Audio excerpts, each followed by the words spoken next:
We're live. Let's get this show on the road. Welcome, everybody. Capt Ron here. Another episode of Fearless Flight Live. We've got most of the team here, Dieter and Eric, and a special guest coming up tonight. So welcome.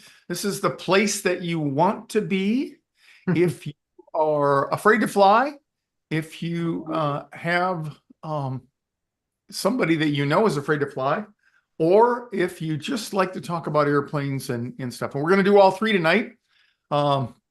We start out by mentioning our Birds of a Feather group.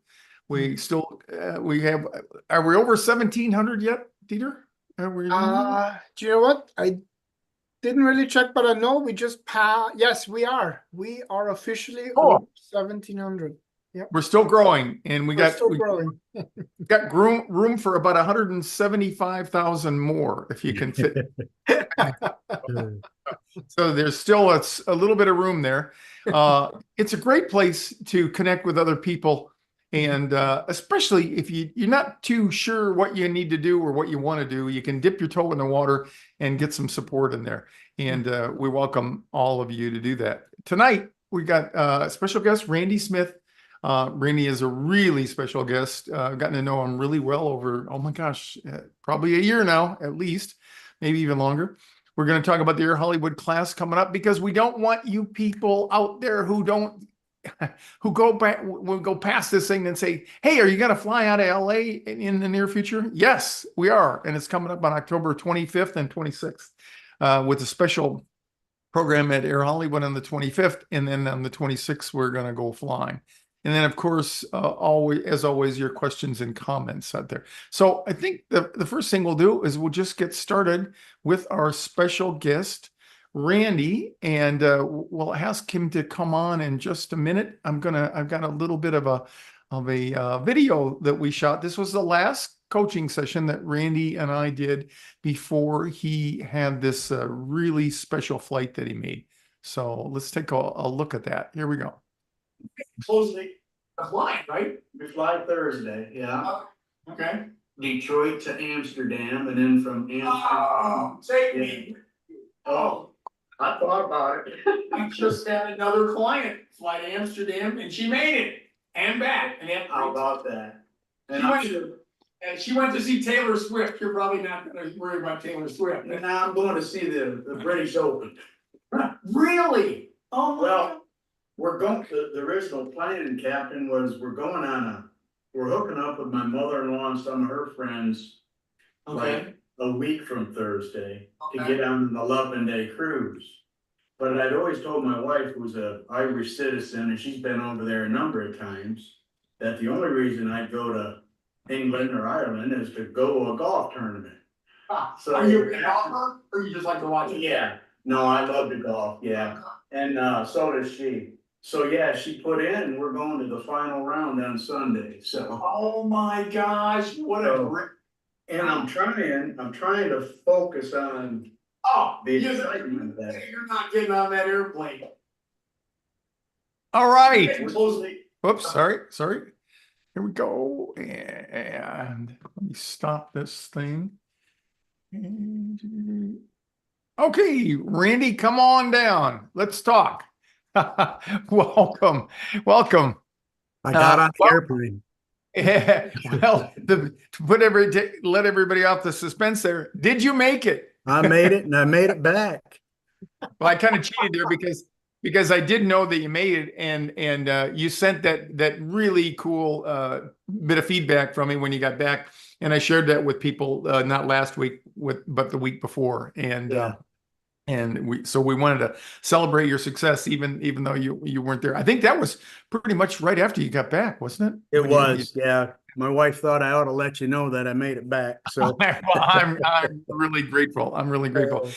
So people would much rather hear from people like you than they would from me because they frankly don't believe me that you can actually get over this. So tell us, just bring us up to date. When did your fear start, or when you became aware of it, and what? Yeah, I've never had, I was thinking about this today. I've never had a bad experience on an airplane. Yeah. And I've flown, I don't know, maybe 25 times or 20 times. Well, you've obviously never been one of my passengers. So. Right. And on purpose. But I've always had this anxiety around flying, and I'm a control freak and a type A personality, and I get all of that. And it didn't make any sense having not had a bad experience. Yeah. But the first time I talked to you was we flew to Hawaii back in 2016. Okay. And I had talked to you and I'd read your book and what have you. And I was standing in the airport in Seattle to take off to Hawaii. And they said there was these 400-mile-an-hour headwinds and we didn't have enough fuel. Well, of course, there went the mind, and my wife. Did they say that? Was that like when you're sitting on the ground, or was yeah, that? I was just waiting to board and I'm freaking out. And she had me call you and you reiterated that we're stopping in San Jose to gain more fuel so that we make it to Hawaii. And again, had a great flight and what have you. And I've turned down so many opportunities in business to fly, conventions and trips. And I've turned down vendors asking me to go to the Lions games, wherever. And I'd say yes. And then I'd wake up in the middle of the night and have to call a guy I work with and says, you got to go because I can't do it. And it just got to be ridiculous. And then this trip came about, and they booked it last year with, 8 or 9 months to be able to cancel. And I figured, well, I'd have time to cancel if I wanted to, but I also knew that would be kind of like committing suicide with my wife and my mother-in-law. So I had to suck it up. She is Irish too, yeah, right? She is. Yeah. So I sucked it up and joined your class as a lifer, I guess, as a life. You are a lifer. Yep. Because I'm sure I'm going to have to keep talking to you. I mean, you said overcame. I don't know that I've overcome it. I've become more comfortable with it. And frankly, I pushed myself a little bit because I've always thought I needed to sit by the window and hold on, because if the plane started to tip, I was going to be able to do something miraculously. I don't know. Sure. But this time going out, I sat by the window going out, but on the way home, I pushed myself, and my wife had got us first class tickets, and they had those cubicles. And at first I was sitting by a window and she was sitting in the middle.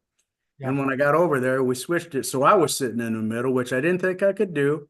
And it was perfectly fine. The flight was great, and we flew over at night and we flew back in the daytime, and it was a wonderful vacation, frankly. Yeah, it's awesome. And so just day-to-day anxiety, at the end of that little clip they did, you said just trying to stay focused. So how much after our last coaching session was it you patterned that to put it pretty close to the departure? Yeah, I've been struggling, frankly, since February. Yeah. When I think my wife had bought me a Christmas present with another person that does this, and it just didn't work for me. And that's about when I re-signed up for you as a lifetime member. And I've been struggling with the anxiety since February, to the point of losing weight and just driving myself crazy with the thoughts and watching the planes. I'd be in the gym looking out the window, I'd be watching planes and just flipping out, so I've struggled with it for a long time. And then the weirdest thing, we got to about a week before that flight and it left. The anxiety left. And, one of the things you talk about is we get over there, we fearful flyers, and I've done this on many vacations where I did fly, and spend the next 2 weeks worrying about the flight home. Never crossed my mind. We were over there 21 days, and it never crossed my mind as far as a negative thought. Obviously, I knew I had to fly home, but those. But it didn't cause you to ruminate and obsess over the. No, and I don't get it, and I hope that lasts and continues, because we've got another trip next summer with my grandkids, and I don't want to make a fool of myself in front of them. So and they can vote you out of the family too. Well, they can, and they've already flown, and they had a blast. They're only 6 years old, so go figure. Yeah. Well, it's so gratifying to hear. And again, I want to keep the focus on what you did. you like you said, you never really get over it per se, but it's a process, and it's a behavioral thing. It's got nothing to do with the airplane. We can fear a lot of things. It's just that airplanes got some unique things about them, a lot of mystery in how they work and all that. But the whole thing, I remember just seeing your face all the time, every Thursday or every month on the Thursday night things. You're always there regularly, and that's really. I tell people, if you have limited amount of resources and stuff, do the coaching every month. Because it's not just me, it's not just Eric when he shows or Dieter. It's the people like you that show up. And we'll get people, my favorite form of therapy, both when I was in it for myself and when I was more actively doing therapy for people, is groups.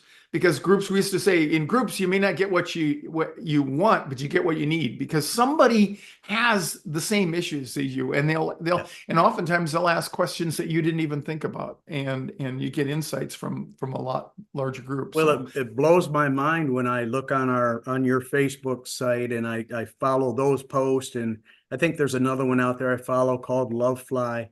Yeah, that's my friend in England. Yeah, and they're super. But the number of people, ordinary people like you and I, are, and it doesn't matter, men, women, young, old, have this fear. And I'll tell you, I think the biggest thing was the harmonizer I used, and I'd used the straw trick from the past, which I didn't really have to do this time. Yeah. I used the drink trick of sitting it on my table and watching that. But the biggest difference is, first time I've ever done this, is on both flights, went in and asked to meet with the captains. Oh, cool. And it was a little unnerving because you're admitting a weakness, but they were the flight attendants, and they were both male and female, and the pilots were so gracious and great.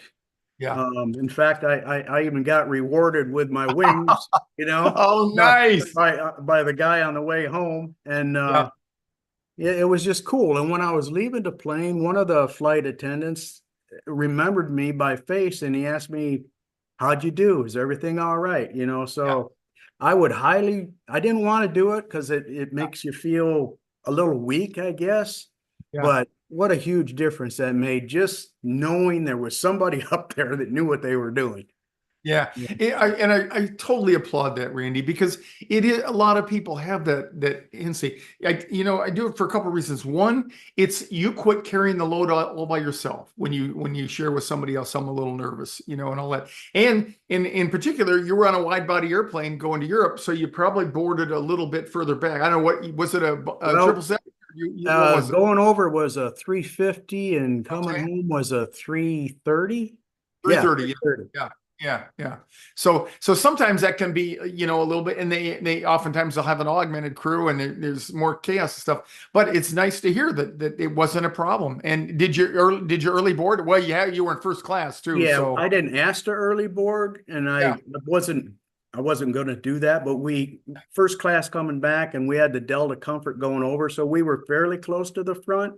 Yeah. In fact, I was surprised because on the flight back, when I asked, the flight attendant said, "Yeah, just go on in there." Well, I went in there, and from watching you and Captain Eric, they were in the process of doing whatever you guys do on all those fancy boxes in there. So I didn't want to bother them, so I just stepped away, and I said to the flight attendant, "Just let me know when they're done." Because the last thing I wanted to do was screw that up. Be responsible for your own crash. Right? Yeah, exactly. Yeah. So, and they were real cool about it. In fact, the one captain asked, what's your fear and why? Because you guys, most pilots and people I know that are pilots don't get it. My wife doesn't get it. I mean, people that like to fly don't get it. No. And when I talked about it, the first officer just reached over and shook my hand and said, "You're in good hands." Said, "We don't have any turbulence planned." And then coming home, I asked the same thing, of this pilot. He was a little bit more outgoing, and he went into detail. He said, "Well, we're going to have a little bit of bumpiness climbing out." And he said, "When we get to Detroit," and he was right on. He says, "We're going to have some chop because there's some storms there," and there were clouds and what have you, but being he prepared me for that, it didn't bother me. So, Yeah. So go ahead, Eric. Oh, I was just gonna say that's awesome. And I think more so now than 30, 40 years ago, the guys are happy to talk to you, and we get a little bit of a feeling of some self-worth that we improved somebody's experience and made them a happy camper. I mean, it's a nice way for us to launch. So I don't think you were in their hair at all. And you're right, when we're typing in those boxes, yeah, that might have been a good way to end up in Santa Maria or the Congo. So that probably was good that you didn't bother them right exactly then. yeah. And what was cool about this guy, this was on the flight home, and he took a lot more time than the first guy. And after I did my spiel, I went and sat down, and I had no idea. And here he come walking down the aisle, and that's when he said, "Hey, I got something for you." And I'm all shits and giggles, right? My wife said, "You know, they give those to little kids." Yeah, said, for sure. I'm taking them home. That's awesome, and that is one of the luxuries on an international flight, is that with the augmented crews, you can have somebody roaming back there legally, and so they tend to do that. I've heard that before. I've had some people say, not get up there before the flight departed on an international flight, and then they have the captain come back after that and apologize, say, "Sorry, we were a little busy," and all that. So very good for that. So let's talk just briefly about. So what were some of the things that bothered you that when you thought about flying, Randy, that tripped your triggers? Okay. My trigger was, and I love watching airplanes. I've sat when my wife would fly to Ireland or Hawaii without me, I'd sit in the cell lot and watch the planes land and take off. But I never could grasp my hands around the dynamics of flight and the fact that something that heavy and full of people and full of fuel and full of luggage could get off the ground in 25 seconds or whatever. And I time it. I still do time it. I hit that on my phone. Yeah. And that was the biggest thing. And frankly, like all of us, I assume as fearful flyers, the weird stuff, because I have some golfing buddies that are retired captains, and they just don't get it that I can sit there and think that the plane's just going to drop out of the sky. Right. Well, that just doesn't happen. Well, they say, but those are my thoughts were always the catastrophic stuff. Sure. The turbulence, I could live through that and dealt with that from your coaching back in the day, but it's the horror stories that, and I unfortunately would sit here in the past and watch airline disasters and all that stuff, which is not a good idea for fearful flyers to do. But again, like watching airplanes, it was just something that I did. I probably won't do that anymore, but those were the triggers for me. Yeah. Well, I do think that some of the documentaries and stuff where they talk about what happened and primarily focus on what we learned and how that really helps not having that happen. And again, because that's what's happened since 1903 when the Wright brothers made their first flight. The first crash was a guy, Lieutenant Selfridge in the Army, when the Wright brothers were trying to sell the concept to the Army as a weapon system, and I remember learning that story and deciding that I did not want an Air Force base named after me, because it usually meant it was posthumously. Yeah. So that's the way it is. But and that helped too, because you and Captain Eric and others have reiterated that in sessions, that every time there is an accident, it improves, flight safety. And when you look at the statistics, and I get the statistics, but the fear is still there until you can get it through your head that it is the safest form of travel. And after getting to Ireland and traveling those roads and driving those roads, I would rather fly, frankly, because there's some crazy stuff going on over there. I've done that twice, and the second time I had my late wife and my niece in the car, and I had to put Deb in the back seat and my niece in front, because my wife was so freaked out with the clearance distance, and my niece, the engineer, was okay. And if you go back and you don't have ticks on the mirror on the opposite side of the car, that you're not picking brush and you don't have paint chips on the mirror on that side, you're not tight enough on the shrubbery, and you need to be tighter. Yeah, you got this much room. No, it's extremely unnerving. Extremely unnerving. And then one night, like for the slight thing, I'd get to wherever we're going and go, we made it. Yeah. So I'm having a Jameson's talking to the bartender, and it's I don't understand why more race car drivers, champion Grand Prix guys aren't Irish guys. I mean, what's the deal? These people must be exceptional. He goes, oh no, they're no better than anybody else. They just scrape them off the road real quick so the tourists don't see them. Yeah. Oh, thanks. Thank Well, you. I can't tell you the number of times I got honked at. My wife did most of the driving, and I asked her to slow down. She said, I'm only doing the speed limit. I said, well, you don't have to do the speed limit. So, It's a limit, not a minimum. Yeah. Well, that's great. And so you got another flight coming up next year. We're gonna take the family to Alaska next year, and instead of doing the Christmas gig, take the kids and the grandkids on a trip. So I'll be listening in from now till then anyway, I don't know that it's something I'm going to get over. I'm just trying to learn how to handle it and manage it. Yeah. There's a lady researcher, Amishi, she's Indian origin, but she's just a fabulous person. And I heard her on a podcast, maybe a year and a half, 2 years ago, and got her book and everything. And I just heard her on another podcast, and I'm going to try to get her on the show. And she talks about the fact that attention is the troubling thing about anxiety. And and if you've done any coaching with me, I talk about the fact that it's really an attention disorder, right? Because whatever it is that triggers your attention, it hijacks it, and then you can't quit thinking about it. And that's what's so troublesome about flight anxiety, is it will not let go. It's like a junkyard dog. And so when you listening to you talk about that, that's the difference between a fearful flyer and one who's not so fearful anymore. Is you find yourself letting go of that. You find yourself, you can move your attention to other things. So it's a problem, or it's a process of learning, certainly educational stuff, and practicing. And exposing yourself to the threat. So, and one other thing I'll add, Captain, is, and you've talked about this with the international flights, we had to get there so early. Yeah. That the hustle and the bustle and all that wasn't there. Yeah. To trigger me. I had 2 hours of sitting waiting to board, or going and having a lunch, or having a drink, or whatever the case may be. So even on domestic flights, I'm thinking, if I get there early and can relax and settle down and do some people watching, that will help as well. Absolutely. Yeah, and it's different for everybody, but I do believe, generally speaking, that it's earlier is better than later.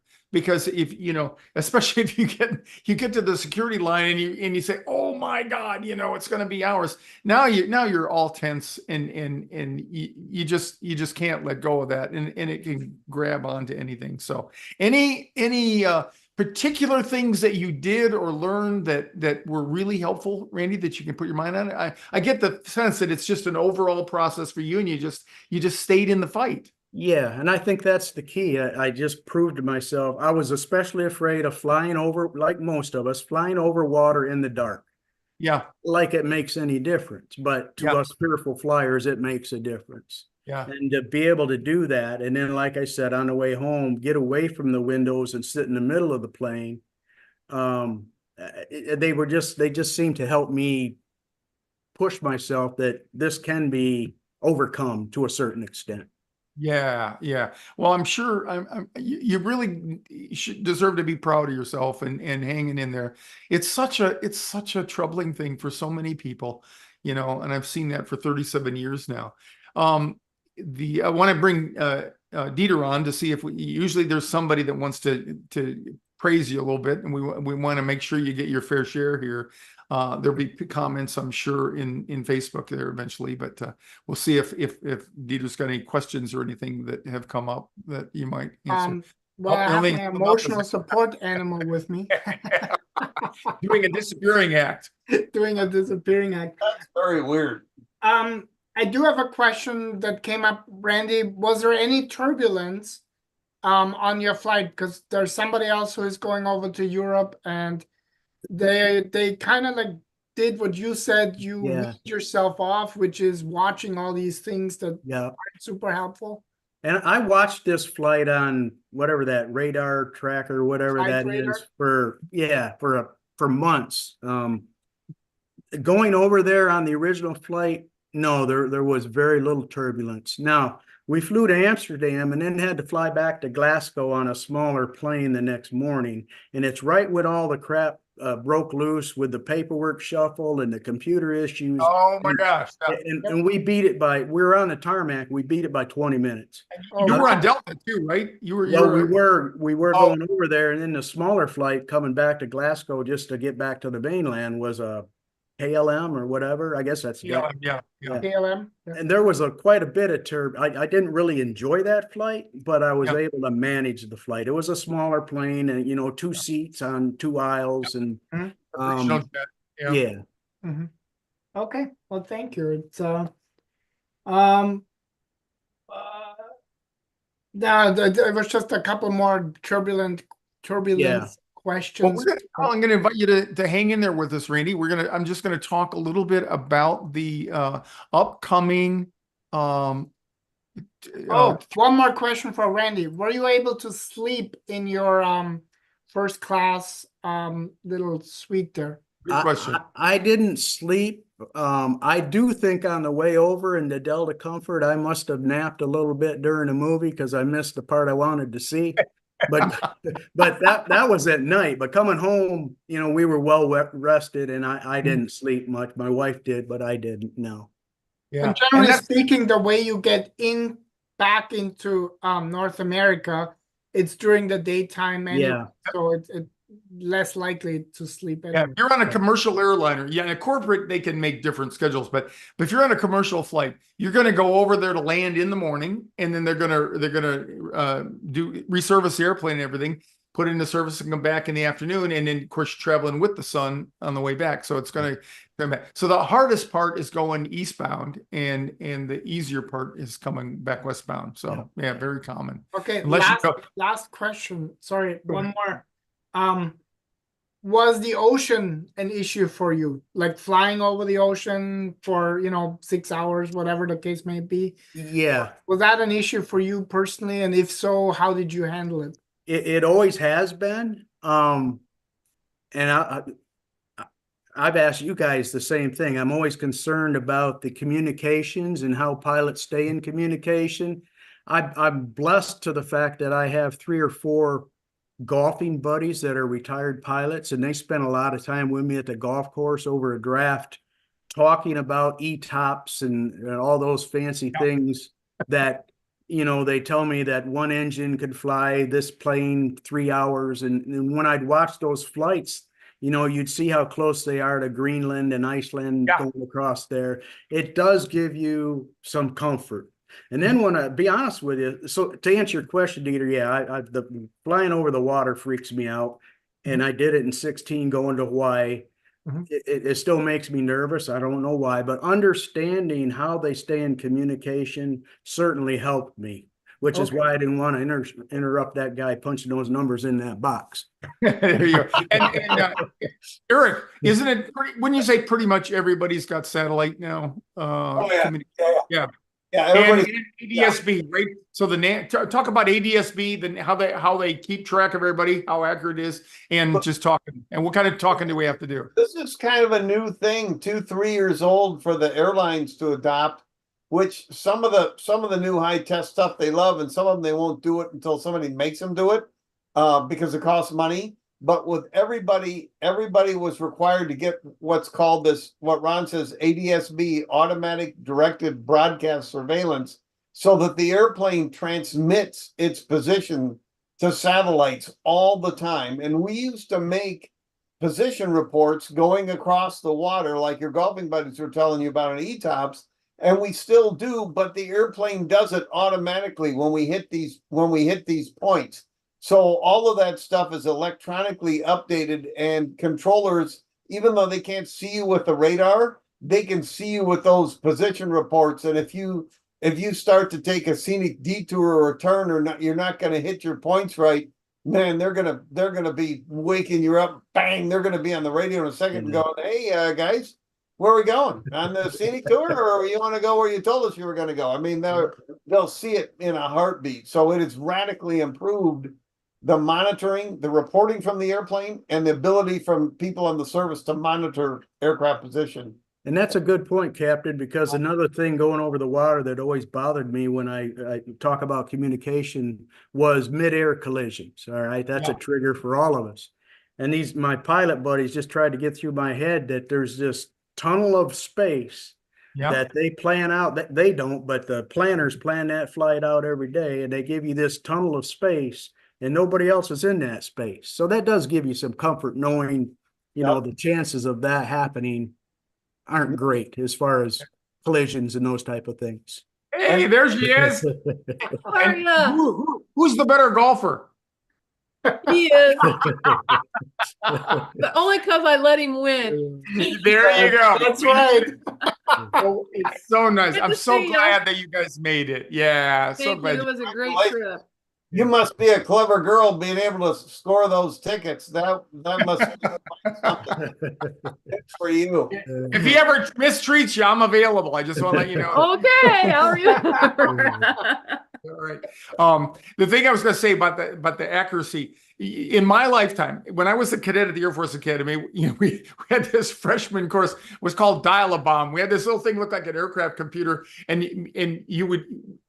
Obviously they didn't rely on people like me, but you could pick the weapon, and because of it could only get so close on a regular basis. They called it circular error probability. And for our best missiles and weapons, they could only get within 0.6 nautical miles, you know. Now, holy cow, you know, when you're using it in your car, you pull in the driveway, it knows within feet where you are. Yeah. And that's it. And I like to say a lot of the stuff that we got in safety and things that, you know, this came from the space program, right? Everybody trying to make everything smaller and lighter.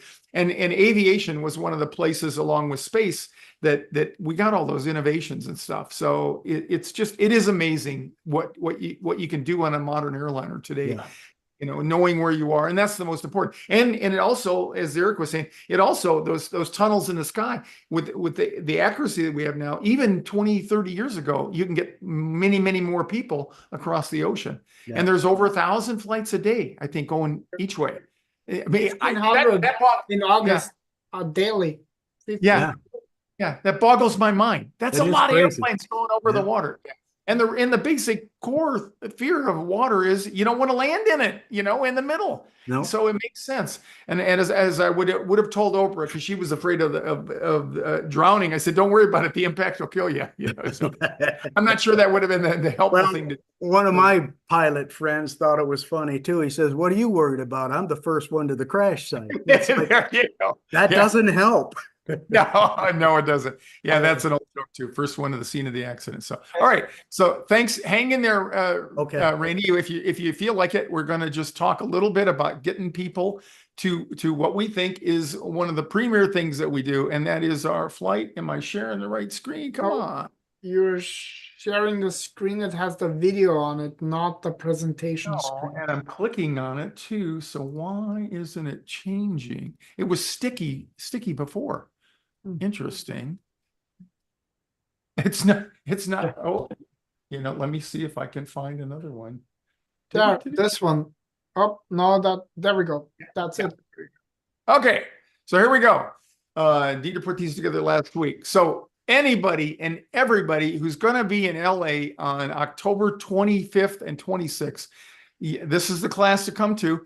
We got our friend Talat, who owns Air Hollywood Studios, and it's just a great experience. We've got a mock-up that we'll be doing the class in, a couple-hour class. And this was the earlier version. We're now in version 3 of the studios. Because of the pandemic, he's had to move twice. But he's upgraded. The mock-ups are even better. Last one, none of us have seen the current one he's in, but he moved once again, and we just hope that we can get a bunch of people over there. I'd go for another record. We had 29 was the biggest class we ever. So if you're out there for breaking records, we'd love to have you be a part of that. Here's the offer. It's let me kill this so I can see. So This used to cost $797, and we backed it down to $497. And I know, if we could do it for free, we would. But this is probably the least profitable thing that we do, because it is so expensive for me. And then we take the group over there if we have enough people to do that. So you get a $300 discount if you do this. And then if you're in the area and you just want to come to the class, you can do that as well. Or if you are anywhere and you want to stream it, it's a great class to stream, because you see real people preparing for real flight, and we do it in kind of a real time frame. We do the mock flight and things like that. So he saved $500 over the regular thing, and well, let's talk about the offer here. Oh, sorry. Talk about the offer, Dieter, and tell them Well, yeah, we really want you to succeed, and so we have this amazing offer where we give you our Cleared for Takeoff 201 online course, which is way over 10 hours of content, and we've just gone through, Ron and I, and we've upgraded each of the video lessons and have put learning outcomes, summaries into each of the modules. And there's four base modules, and then there's a lot of bonus modules. One of them is flying over water. Eric was also on that particular one as well. So you get access for 60 days, and then you also get access for 60 days to our Fearless Flyer Club, which is our recurring training for fearful flyers. And in that is included the Fearless Flight Kit. You heard Randy talk about the harmonizer. The harmonizer is part of the Fearless Flight Kit. So that offer includes also a $200 discount for the flight class, so you can take another $200 off of the $497 for that. So this is our best offer, because we believe that this is, if you're serious about helping yourself overcome your fear of flying, then these are the tools, the best tools that we have for you.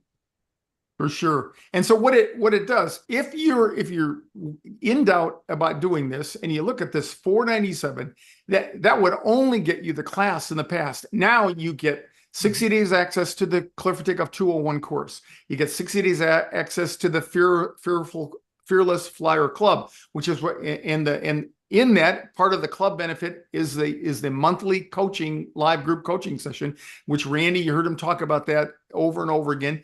And you also then get the Fearless Flight Kit, and all those things are Randy's talked about there. And the net is then you get all of that instead of just the tuition for the 301 flight. You get all of that for $494 instead of $497. So it's the best deals we've ever had, and it's because we don't want money to be the barrier for you out there. So we really encourage you to come and join us. And let's see, do I need anything special on this? No, that's pretty much the same thing. But we do encourage you to do that. If you live anywhere else but LA, or you're not flying with us in LA, consider doing the live stream for the session at night. I have another subscription to Verizon. We got our own portable Wi-Fi this time. Last time we had some problems with that, so we're hoping that we won't do that. But in any event, there's a quality recording that we have somebody edit down and do a good job on that as well. So if you got any questions, let us know. We'd sure like to see you if it's a possibility. And right behind this on November 9th, I think it is, you'll be just talking about that. That's if you're going to be in the Phoenix area. We're going to do our last 301 class for the Phoenix area for this year. And we'll be flying to Burbank on November 9th. We'll have the same, we won't have the Air Hollywood Studios, unfortunately, the night before, but we will have an online webinar to prepare everybody. And we'll have, you can get access to that. All right.